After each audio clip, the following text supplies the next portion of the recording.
disfruten. También recuerden que hay agua de Jamaica para que se paren por ella si quieren, y al final lo que nos comparte nuestra autora para que convivamos al final de la presentación. Muchas gracias y muchas felicidades, doctora, por este nuevo libro, uno más del trabajo poético de la doctora Margarita Díaz de León. Y sin más por el momento, le cedo la palabra a la autora y a los presentadores. Bienvenidos.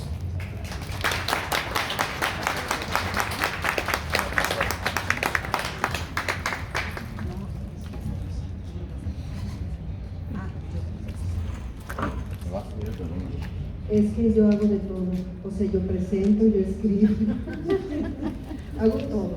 Bueno, es un honor para mí que estén aquí dos poetas que para mí son muy importantes y que además para la comunidad literaria, tanto potosina como nacional, también son muy importantes, Fabricio Avelar y Didier Armas. Y pues los sonsaqué y les dije, por favor, presenten mi poemario, porque cuando uno escribe tiene pocas palabras para decir lo que uno hizo. Es más, creo que ni siquiera estamos conscientes a veces de lo que hacemos, y siempre es importante que otras personas digan esto fue hecho de esta manera, porque uno pierde a veces un poco la conciencia, ¿no? De decir, ¿qué hice?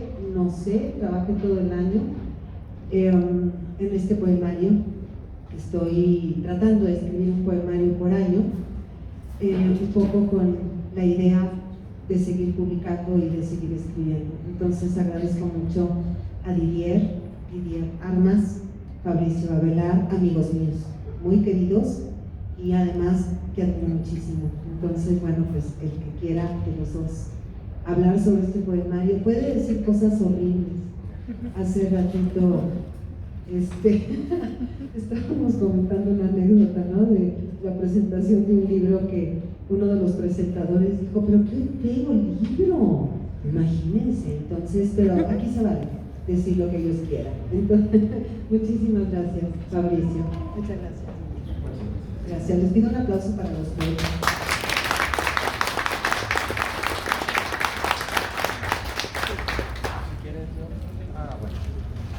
Bueno, pues primero que nada agradecer, como siempre, empezar con el gracias, esa palabra tan bonita en el español, pues dar las gracias a Margarita por el espacio, dar las gracias a Fabricio por la camaradería, dar las gracias aquí a la institución, a la Universidad Autónoma de San Luis Potosí, dar las gracias a ustedes por tomarse el tiempo de venir a escucharnos, de venir a escuchar estas locuras lingüísticas.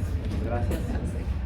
Y bueno, pues para comenzar, pues el libro es un trabajo amplio, ¿no?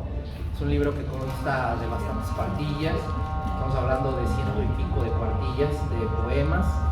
Y primero quisiera comenzar pues por el título, ¿no? El título es muy sugerente, Ruido en el borde. Cuando lo leí no me sugirió nada, pero ya entrando a la segunda lectura ya fui, pues vienen otras lecturas, ¿no? Son siempre vasos comunicantes. Me acuerdo de la lectura de El lenguaje del poema de Mario Montalbetti, es un poeta peruano que estudió con Chomsky en Estados Unidos, y él justamente habla sobre el abismo, ¿no? El abismo de las palabras. Decía que la poesía era este paso que estaba bien dado firme, ¿no? Afuera del abismo, y el otro que estaba pues ahí como cayendo, falseando. Entonces pienso que es esto también sugerente al libro en el título, el del ruido en el borde, porque justamente es esta poeta, este yo lírico mujer que está dentro de la urgencia de decir, pero también sobre esta precipitación del ser. Entonces es una mujer que encuentra pues no respuestas, pero más bien preguntas, pero justamente de eso pues va la poesía, ¿no? De la sugerencia, porque pues la poesía es muy diferente a la narrativa sí hay que ajustar los nudos, que las amarras queden bien puestas y pues al final que todo ya quede resuelto en la narrativa, ¿no? Pero en la poesía no, en la poesía lo faltante, lo que nosotros le damos a la poesía como lectores es lo que le da, digamos, mayor amplitud. Ajá. bueno, pues aquí por ejemplo también lo que tenemos es lo que ella me decía, Margarita, muchas veces las personas piensan que los poetas hablamos sobre nosotros mismos, ¿no? Y no es justamente eso, también está este concepto de el yo lírico. ¿Qué quiere decir el yo lírico? Es aquel personaje impostado que hace el autor, el poeta, para poder transformarse o escamarse, vestirse, ceñirse de otro personaje. Ajá.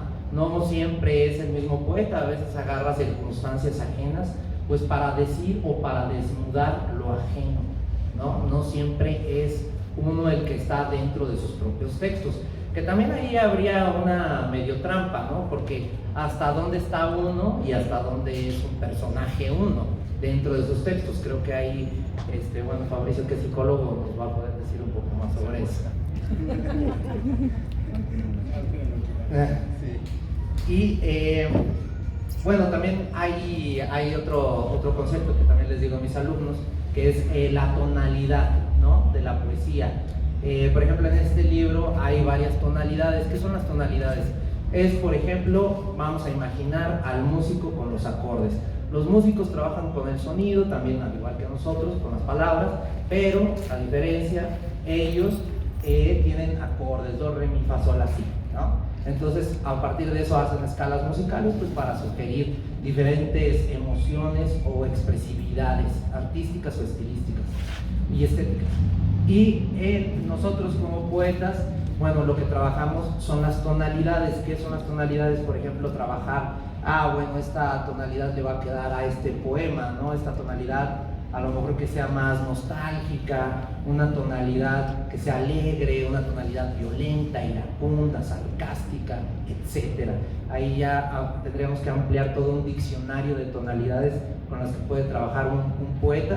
Y bueno, pues yo creo que aquí también en este libro pues podemos encontrar muchas de esas tonalidades. Es las mujeres abandonadas, las mujeres que maternan, que son obligadas a maternar y abandonan muchas veces sus propios sueños a favor pues del hijo, ¿no? O también aquellas mujeres que son violentadas, o aquellas mujeres pues que también ya lo digirieron y también hacen un sarcasmo, ¿no? De su propio pasado. Bueno, ese por un lado. Entonces en este libro pues podemos encontrar varias cosas. Traje un texto breve, pero pues primero quería hablar sobre estos conceptos, ¿no? Otra de las cosas en la poesía de Margarita es la sencillez, pero pues también no hay que confundir la sencillez con el simplismo. Ajá. Es diferente y es muy difícil que un poeta sea complejo y sencillo a la vez, porque la mayor parte del tiempo hay muchos poetas, y está bien, que son cifrados o encriptados, ¿no? Es más difícil poder interpretar sus imágenes o poder interpretar sus poemas en su totalidad, lo cual no está mal, porque también ha habido siempre esas dos tradiciones.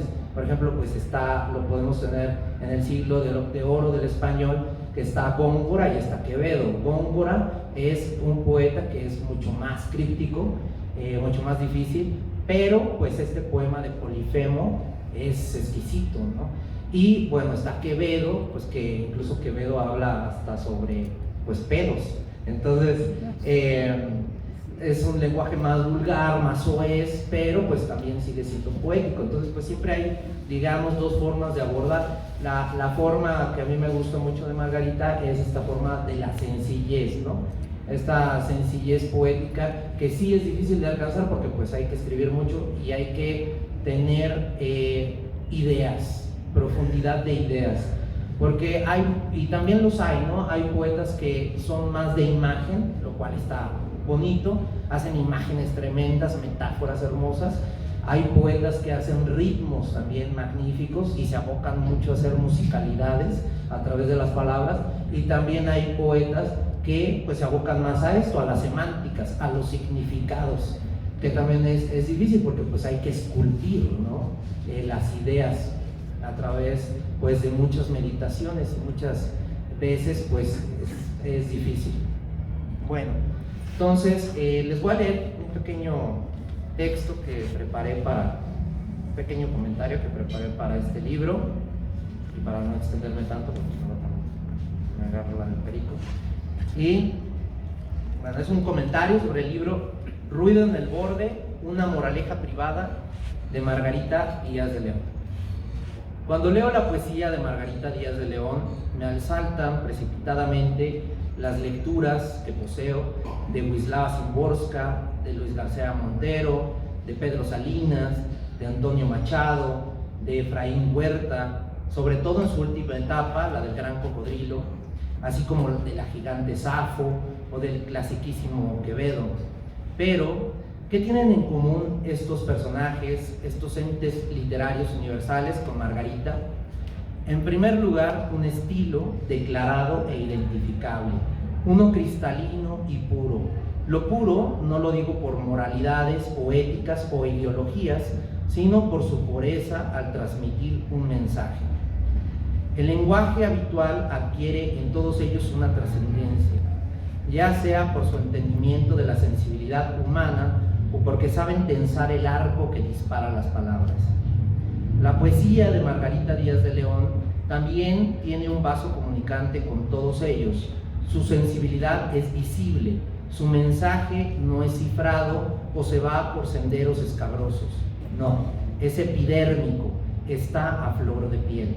Sin embargo, su aparente claridad promueve emociones complejas, también corpulentas.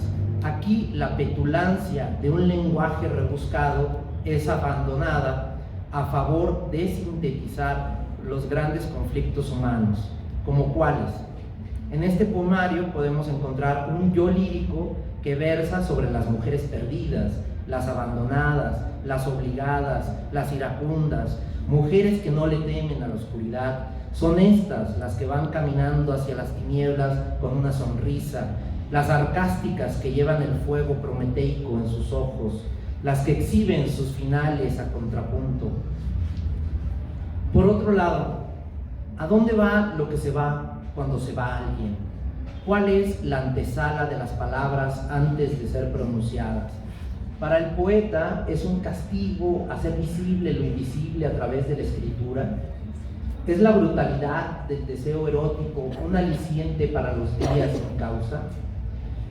Preguntas que rondan este libro como fantasmas, porque la poesía está en lo faltante, en lo que el lector le integra. Toda buena poesía cobra a sus lectores un poco de su carne. Nadie puede salir indemne de un buen libro de poesía. Es por eso que aquí es importante hacer un pacto con la autora. Sí, a medida que rodamos la pupila por los renglones del libro, es también necesario desandar nuestros propios pasos, habitar en serio los poemas. Solo así yace una verdadera concordia entre el lector y el autor.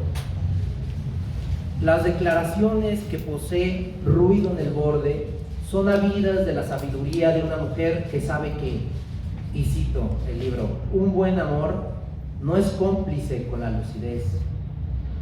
Cierro cita, que atina en su desconfianza hacia la seducción. Abro otra vez una cita.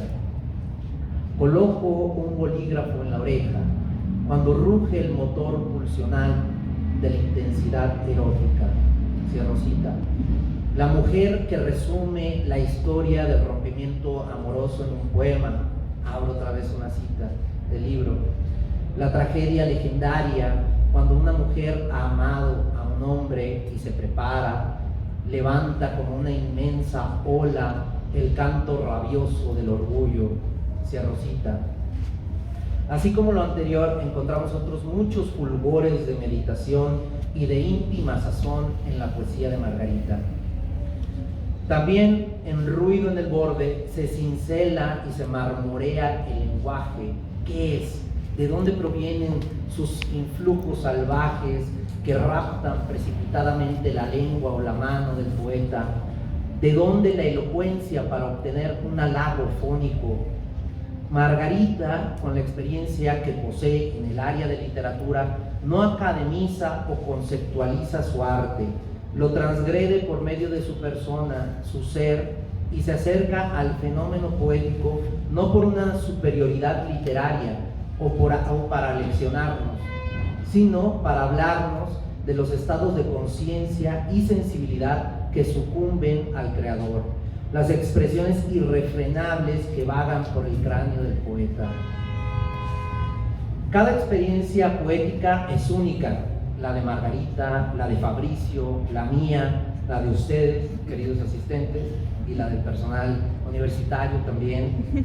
Cada quien ha de penetrar a este cortinaje de tinta llamado literatura, a esta obra llamada ruido en el borde, percibiendo el instante irrepetible de su existencia, con el recuento de sus abismos, con el acercamiento de sus propios recuerdos y devenires.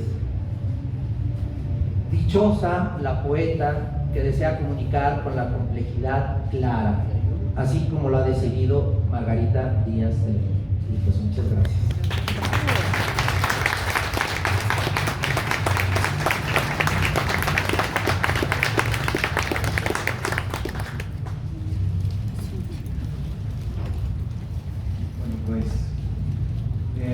Hola a todos, buenas noches. Voy a permitirme leer lo que he escrito en relación a Ruido en el Borde, una moraleja privada. Si me permiten, voy a estar intercambiando entre lo que he escrito y me voy a permitir también leer algunos poemas para ustedes. Espero hacerlo bien, como no sé, no lo voy a lograr como la autora lo pensó, seguramente, pero haré mi esfuerzo, de verdad. Bien, en primer lugar quiero agradecer a Margarita y a Didier por su presencia. Es un honor, de verdad. Margarita es, como Didier, son mis maestros. Margarita es mi maestra en muchos sentidos, desde el diplomado en literatura hasta mi maestra en cosas que yo nunca había hecho, como presentarme en un escenario en el Teatro de la Paz, por ejemplo, y que ella fue tan amable y tan sensible de ayudarme a presentarme de la manera más digna posible. Entonces es un auténtico honor, que se entienda así, el presentar el libro de mi maestra. Es un verdadero honor. Y también compartir, por supuesto, con Didier, que es un maestro, nos dio una clase. Y de reconocer que muchos de los autores que mencionó es una clase porque no los conozco y los tengo que leer sí o sí. Se lo he dicho de cerca a Margarita, se lo he dicho y ahora lo comparto aquí en público. Yo creo que es una mujer de apariencia incansable. La pasión que ella pone en sus eventos literarios es inigualable. Yo no he visto a persona con más energía que Margarita para hacer eventos. Comentaba ahora ella que es así y lo confirmo, y aquí lo tengo escrito, justo lo había pensado. Y es así. Margarita es una mujer incansable. Creo que su motor son las letras y la gasolina que echa a andar ese motor, sin duda, es el amor que tiene y la pasión que tiene por las letras. Y esto es muy importante porque está definitivamente reflejado en el libro que presenta el día de hoy y en sus libros en general. Entonces, a menudo pensamos que la poesía debe ser suave, armónica y en equilibrio y siempre al centro. Pero Margarita, con Ruido en el Borde, nos dice no. También la poesía es desequilibrio, también la poesía es sufrimiento y también la poesía está no solo en el centro, sino al borde, en los límites. Y eso a mí me parece un mensaje muy importante para todas y para todos. El mensaje que nos da Margarita en ese sentido. Este libro, desde mi perspectiva, no es un viaje turístico, para nada, por un paisaje tranquilo, sino más bien al contrario. Para mí, Ruido en el Borde es una inmersión vertical, una moraleja privada que paradójicamente hoy pues hacemos público, ¿no? Afortunadamente y paradójicamente esa moraleja privada hoy sale a la luz y nos permite escucharla, sentirla y sobre todo sentirla. Ruido en el Borde es, desde mi perspectiva, un viaje longitudinal a través de la vida de una mujer. Un viaje y aquí me parece muy importante decirlo, sin reduccionismos, sin simplezas, sino con toda la complejidad, y ahí coincido con Didier, que es en su simplicidad nos muestra la complejidad de el ser mujer, porque estamos acostumbrados como sociedad a simplificarnos, y estamos acostumbrados como personas a simplificar a otros y creer que somos sujetos simples, pero nadie es simple, todos somos complejos. Y a mí me encantó del libro que justamente representa esta complejidad, que Margarita no cae en estereotipos que podrían hacernos pensar que la mujer es de manera estereotipada, y no creo que ella no creo, estoy convencido que no lo hizo. Es un libro lleno de historias, de escenas, de declaraciones, de intenciones, de luchas, de posturas, de complejidades, de amores, de sufrimientos, de homilismos, de esencia, de ruidos, de bordes y de líneas que se cruzaron en algún momento. Ruido en el borde es un poemario numerado, y a mí eso me llamó mucho la atención, porque no creo que sea una casualidad que sea un poemario numerado.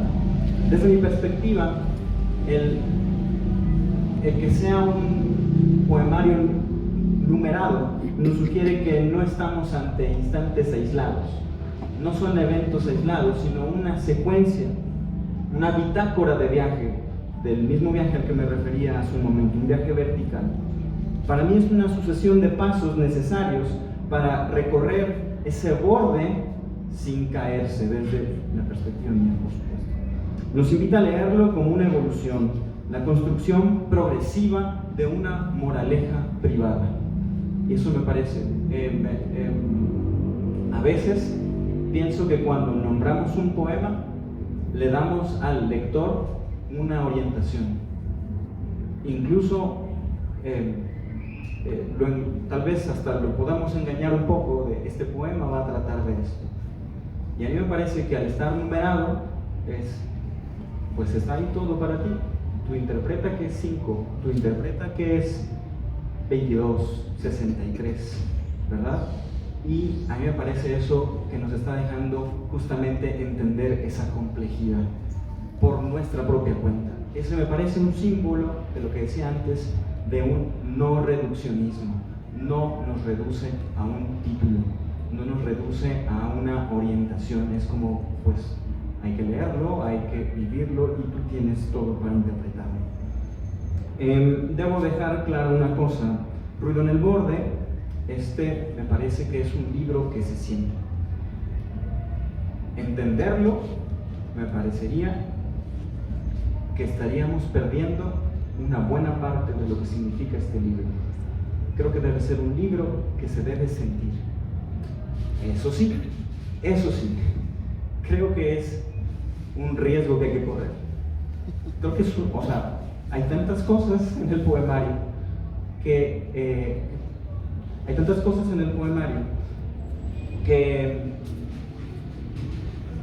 sentir es un riesgo, sobre todo si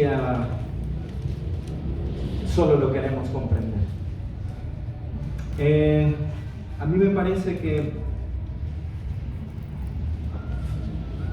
una parte vital de este poemario es así, sentirlo, con los riesgos de sentir en el corazón toda clase de emociones.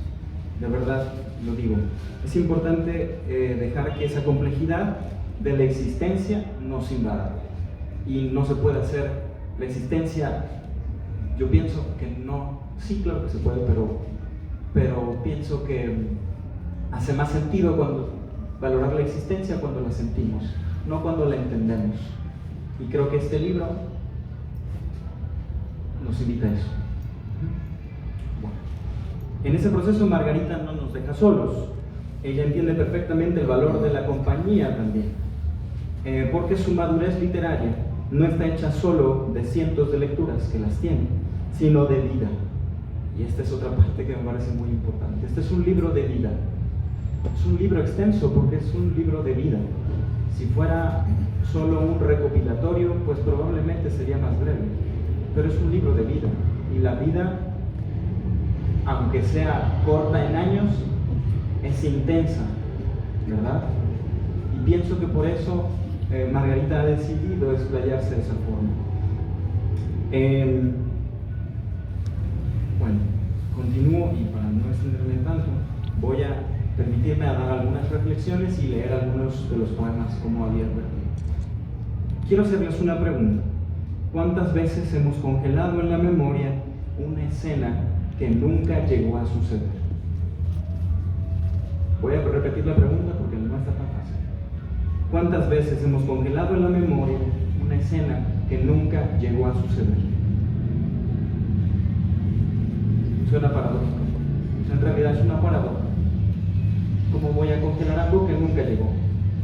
Bueno, ¿cómo podríamos congelar algo que no está? ¿Cómo puede pesar algo que nunca tuvimos? Bueno, voy a permitirme leer el poema 5. Han durado todo este tiempo las flores que casi trajiste. Ante la puerta, ¿cuántas veces dijiste que casi me habías traído flores? Pero que algo había ido mal. Tuviste dudas, de la clase que mentes como las nuestras tienen sin cesar. ¿Pensaste que yo no podía querer flores? Sí, algo salió mal. No trajiste flores, sino semillas. Ricino marrón granate, frutos espinosos, manaron borbollones de sangre. Hubiera usado algo al separar. Perdón. Voy a regresar un poquito. Sí, algo salió mal. No trajiste flores sino semillas. Ricino marrón granate, frutos espinosos, manaron borbollones de sangre. Hubiera usado algo al separar mis manos de tus sentimientos. Bueno, creo que aquí Margarita nos expone justamente ese casi de algo que nunca llegó, que justamente nos lleva al borde. El casi, en muchas ocasiones, nos lleva a sitios que no esperaríamos. Ese es el borde, pienso, pues es un ejemplo del borde al que Margarita nos lleva. Es la presencia de una ausencia. Además, Margarita propone el uso de la palabra como adorno, no como un adorno, sino como una postura necesaria. El uso de la palabra como una postura necesaria, como un método de defensa ante la intemperie y las desigualdades. Para ella, la palabra es ese elemento vibrante del alma, una finalidad vital de la que llevamos dentro, de lo que llevamos dentro. Pero también es la única respuesta posible ante el vacío. La palabra probablemente sea la única respuesta ante el vacío. Ese que nos hace presente y que al final el vacío siempre es un reflejo, que es la vida sin la palabra. Me permito leer ahora el poema número 8.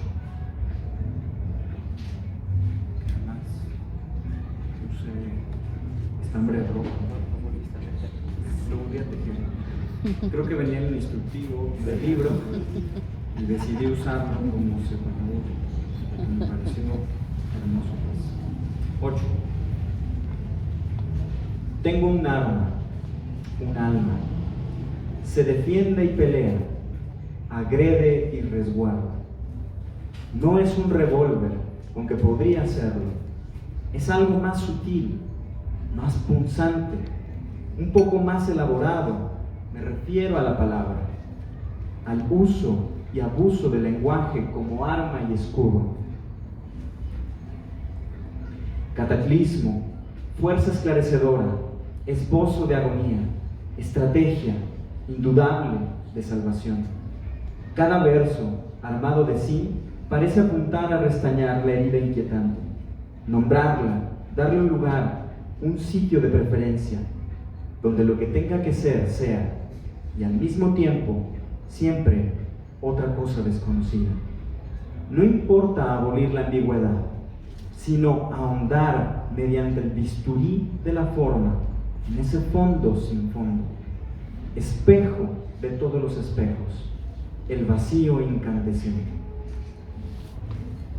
Definitivamente, Esto es,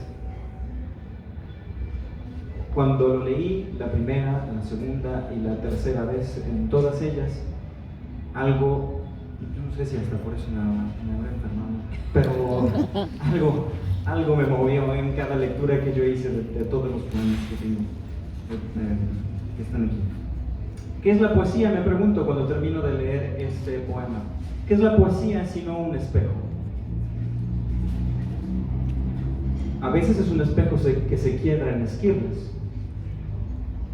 En todo nos vemos reflejados. Escuchamos un verso, una estrofa, y es un espejo. Al final nos reflejamos en él. Pero ¿qué pasa cuando el espejo está quebrado o está en esquirlas? ¿Qué es la poesía sino verse en fragmentos del otro, de la otra frente a nosotros y nosotras? ¿Qué somos a veces sino fragmentos? Y aquí es donde quiero compartirles el poema 21. Antes de morir, mi abuela me enseñó cómo accionar el pedal para impulsar la aguja y coser con precisión el corazón roto. Me heredó sus hilos trenzados para sujetarme. Bien sabía que a cada rato iba a despeñarme. Alguien apareció, buscaba verse en mí. No sabía que no era espejo, sino esquirlas. Lo herí con lágrimas, estalactitas. Me preguntó por qué y no pude explicarlo, al tiempo que hacía malabares de hilados con las manos. Se exhiben mis manos, se exhiben, un innecesario humeante sobre 3 palabras. Sencillamente no funciona. Unas tijeras de sastre, del hombre que dio nuevo significado a cortar, hervir, vaciar. 2 mascarillas de oxígeno anudadas por la pareja, que no sobrevivió a la caída. Un papel donde está escrito: me voy. Autoría de quien no sabía cómo irse. Se exhiben un screenshot como promesa de no volver a confiarle a WhatsApp la llave del corazón. Una letra de teclado de quien armó en línea, cuyo deseo murió en el encuentro de la carne. Un teléfono congelado en las palabras. Me dio su propio celular para evitar recibir llamadas. Se exhiben una botella con un post-it. Me llevo las copas. ¿Cómo vas a brindar ahora? Un reloj en el segundero, detenido en el preciso instante cuando él dijo: te amo. Un lacrimatorio descorazonado, un atrapasueños, tejido con los hilos, herencia de mi abuela. Reliquias, todas en exhibición, del tiempo que duró el amor. Pase usted al Museo de las Heridas, después renombrado Museo de los Rotos. Cada noche anuncia el altoparlante: qué bien duele, pasen al borde. En este poema, Margarita, me encanta cómo Margarita usa, además experimenta con palabras que definitivamente son actuales. Escribe para todas y para todos, escribe para esta generación también, escribe para el presente, escribe para la mujer que vive ahora, no solo para la mujer que vivió en el pasado, no solo para lo que creemos que somos, sino para el presente. La vida de una mujer expresada en este poemario habla de una mujer que experimenta toda clase de rituales. Es una mujer que se concede sentir, pensar, rodearse de todo aquello que le pueda ayudar en encontrar respuestas y a sí mismo, y tal vez respuestas en conjunto. Y voy a leer el último poema ya para cerrar, el poema número 35, que son muchos, estoy leyendo 4, pero aquí hay para leer, o sea, parece que me lo voy a acabar, no es cierto. Ustedes van a disfrutar mucho, pero tenía que compartirles esto. Trozo la última hebra de cordura para dejarme llevar por el tiempo distendido. Me alcanza un segundo, justo ahora. He vuelto de miles de vueltas atrás con memoria ajena. Ahí, donde usted nada, ella se ahoga. Me recuerdo a nada de ahogarme. ¿O era mi hermana a punto de ahogarse? Dice el curandero: la memoria es un campo de margaritas silvestres junto a un lago, bajo un cielo soñoliento. Todo lo que siento es mi yo en estado de bajo latido. Aguarda sin saber una revelación o un desconcierto. Y voy a cerrar. A veces cuando yo me dedico, soy profesor universitario, algo de esto lo escribí también en la universidad, por eso la reflexión de ahora.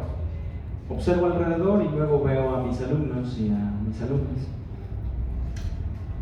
Las carreras son principalmente de ingeniería y veo muchas veces a los hombres y pienso con enorme desaliento la cantidad de prejuicios que ellos cargan sobre sí mismos. Siento pena por la generación mía, que es la que está educando o tratando de orientar o formar a jóvenes. De verdad es pena porque pues yo estoy ahí, lo estoy viviendo y me encuentro con ellos y con ellas. Y hay un poco de desesperanza, no lo voy a negar. Luego volteo hacia otros lados, ahí mismo, y encuentro a otros y a otras alumnas. Y me hace pensar en el desafortunado privilegio que tenemos, solo algunos, de escuchar poesía. Y digo desafortunado porque dije también solo algunos. El privilegio de escuchar poesía me parece que no debería ser un privilegio. La poesía, desde mi perspectiva, debería ser para todas y para todos. Más cuando veo a mis alumnos y el desamparo en el que yo los veo. La poesía debería estar ahí para ellas y para ellos. Me pasó algo también, les compartí la invitación a un grupo de alumnos muy pequeño y les dije que era una presentación de poesía de una mujer poeta. Y entonces una alumna de 16 años se acercó conmigo y me dijo: profe, yo le escribí un poema a mi novio, ¿lo quiere ver? Le dije que sí. Me enseñó y la chica lo había hecho bien. Entendía de ritmo, entendía de sentir, a sus 16 años, por supuesto. Entendía todo de la poesía. Y luego lo contrasté y dije: también estoy ahora con Margarita, que es una poeta madura, que ha alcanzado su madurez de muchas formas y que lo expresa de manera muy sensible, casi tanto como esta joven de 16 años.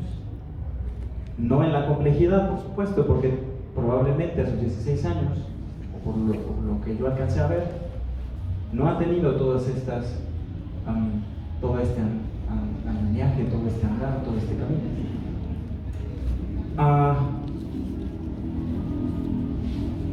Cuando leí el poema, toda la desesperanza que tenía de mis alumnos hombres y de mis alumnas mujeres también, pues como dicen por ahí, me regresó la esperanza en la humanidad.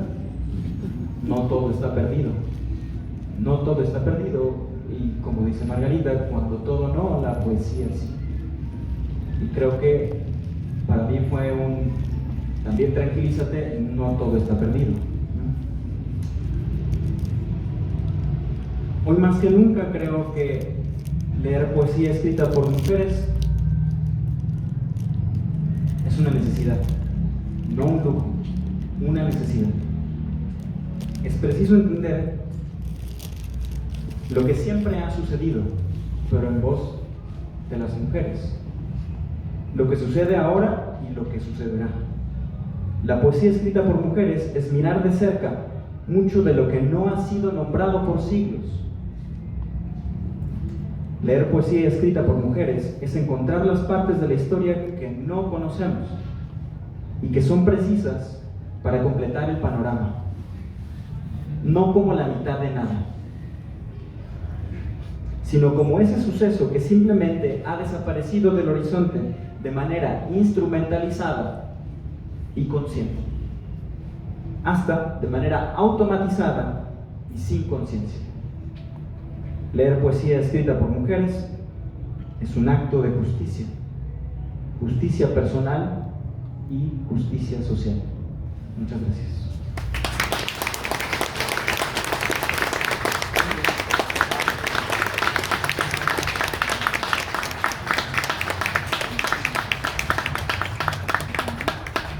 Es que a mí me da cosa que estén de pie, entonces yo invito a que me pase.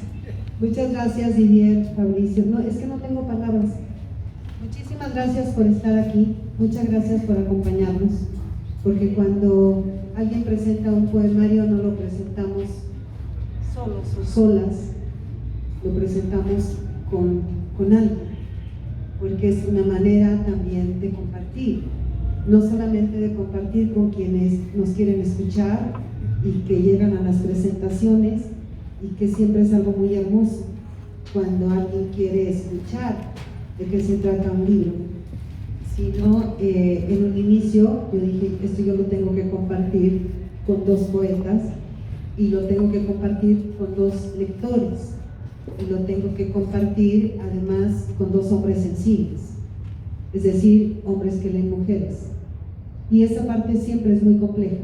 Necesitamos lectores, las mujeres necesitamos lectores, la poesía necesita lectores, la poesía escrita por mujeres necesita lectores, y todos tenemos la responsabilidad de que así sea. Nosotros tenemos que formar esos lectores, tenemos que formar esos públicos.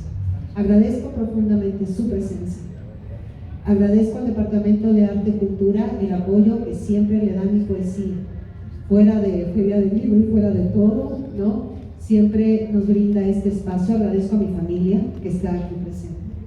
Agradezco a mis alumnos, a mis alumnas, a mis amigos, a mis amigas que están aquí y que me siento muy conmovida.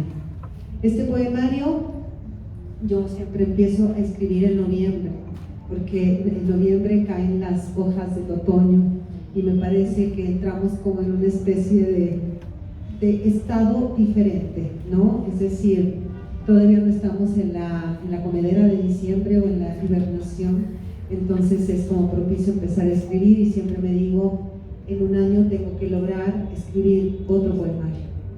Y me propuse esta ética, porque tampoco es fácil decir en un año voy a publicar otro poemario, ya lo estoy ya en la carrera, porque en algún momento durante la pandemia, que fue cuando empecé a escribir, mi hija estaba lejos, mi hijo estaba conmigo, y yo soy muy fatalista, soy tremendamente fatalista, y yo creo que también por eso escribo, no sé.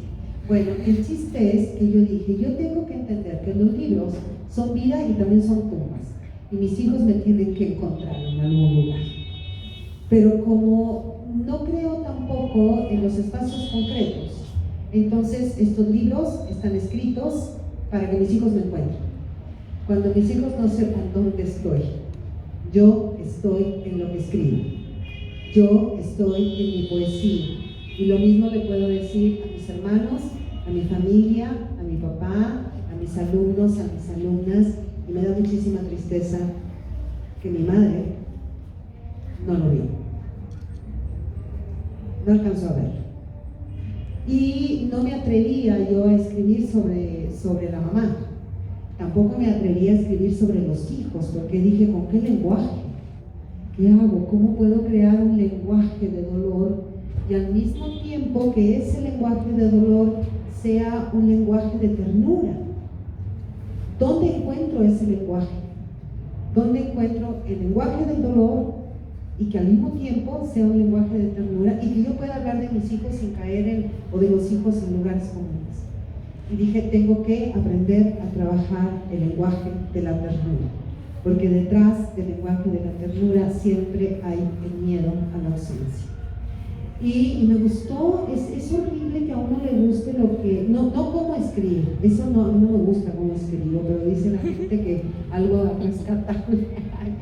Pero a mí lo que me gusta es escribir, me gusta mucho escribir, gozo muchísimo escribir, entre clase y clase, entre podcast, porque creo mucho en el poder de la palabra. Yo grabo podcast, me gusta muchísimo, lo gozo muchísimo, y siempre digo, casi creo que es como que uno escribe para uno y uno lee para uno y uno, porque uno no sabe quién está detrás, es decir, quién nos va a leer, quién nos quiere entender, quién se quiere acercar, quién nos quiere abrazar, quién nos quiere comprar un libro, quién nos quiere leer, quién nos quiere mandar un mensaje. Cada vez estamos más solos y me parece que la poesía nos puede acercar. Trajimos un brindis para ustedes y no hay muchos libros. Lo lamento muchísimo, porque cada vez la vida está no muy barata, pero con el tiempo yo reedito los libros, ¿sí? Ya sé, entonces si alguien quiere, ahí están mis sobrinas, a quienes agradezco muchísimo que me apoyen, y a mi sobrino que está haciendo una transmisión en vivo, a ver, también muchísimas gracias. Yo podría hablar de cada uno de ustedes, es decir, los conozco absolutamente a todos, y eso digo, qué bonito que estén aquí, porque hay también alumnos de taller de hace muchísimos años, cuando yo empecé a dar talleres de escritura literaria sin haber escrito un solo verso, ni un solo verso. Y yo daba esos talleres, empecé hace 11 años a dar talleres de escritura en el cuarto. Y en ese momento yo decía, lo voy a hacer con las armas que tengo, que es una técnica literaria. Y en algún momento uno siente ese síndrome, platicado con Ana Lucía, en algún momento de impostora, ¿no? O sea, a ver, ¿cómo? O sea, estoy dando talleres de escritura y no tengo un solo libro publicado. ¿Cómo le voy a presumir a mis alumnos? No, porque bueno, hay que presumir, ¿no? Decir, mira, sí sé poquito de lo que te estoy exigiendo que hagas, ¿no? Y entonces, ahora les exijo más. Aquí hay algunos que se pueden quejar, por ahí escuché una risita, ¿verdad? Aquí hay alumnos que se pueden quejar de que ahora sí exijo más, porque ahora sé precisamente el trabajo que cuesta escribir. Muchísimas gracias de verdad a todos. Espero que hay otros 2 poemarios, El minuto inmóvil de la ausencia, escritura redentora de la sombra. Esta mujer que yo hice ficcional, cada poemario mío tiene una mujer inventada. Falda al viento tiene 33 poetas de ficción. Falda al viento fue una locura. La escribí en la pandemia y casi me voy a Chicosé, porque no podía yo creer que pude crear 33 mujeres inventadas con su propio carácter y con su propia necesidad, y cada una escribió un poema, y además en lugares remotos y en lugares no inventados, sino en lugares reales. Y ahí está Cuarto Creciente, que es mi cuarto poemario.